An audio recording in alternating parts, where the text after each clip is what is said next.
best we got is 918. 918. Okay, no worries. I understand. Let me check a look here at Springfield Township Golf Course.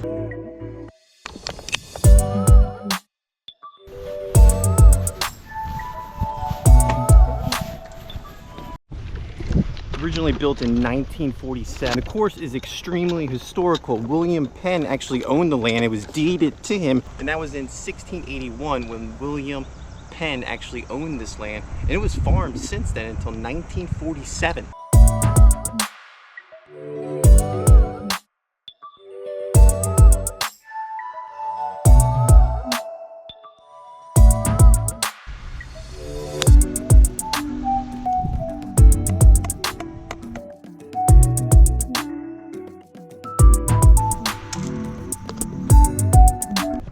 And from 1730 to 1752, Abraham Lincoln actually lived in the historical house on the property here. And that's right, Abraham Lincoln used to live on the property of this golf course.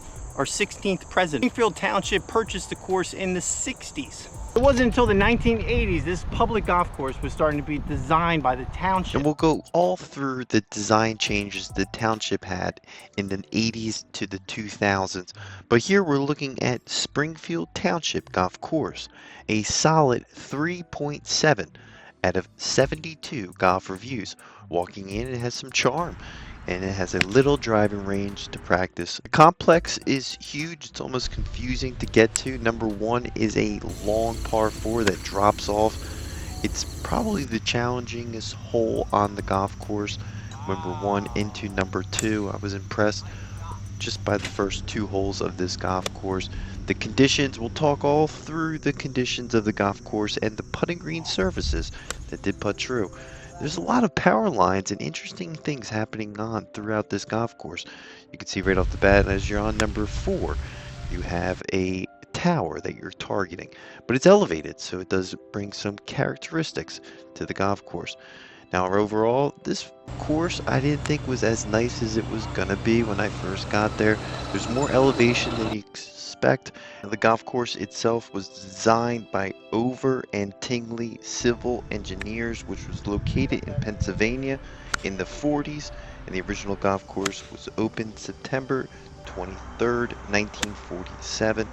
That land was then sold to the township in the early 1960s. 10 years later, in the 1980s, the township embarked on a green project which created and redesigned all 18 greens on the golf course. The project was approved by the Board of Commissions, and the golf course was redesigned by David Burns and James Simpson. The project was completed in spring of 2000 and has greatly enhanced the conditions and the layout of the course, stretching at a total of 6,018 yards for a par 70, making it a little bit faster than the original golf course and more open. The course feels like a link style course on some of the holes. Now, in 1999, there was a 53,000 square foot clubhouse that was constructed almost attached with dining rooms, a banquet room, and seating for over 800 people. There's also an old building next to it that I believe was the historical building, but I can't confirm or deny. You saw that earlier in the video.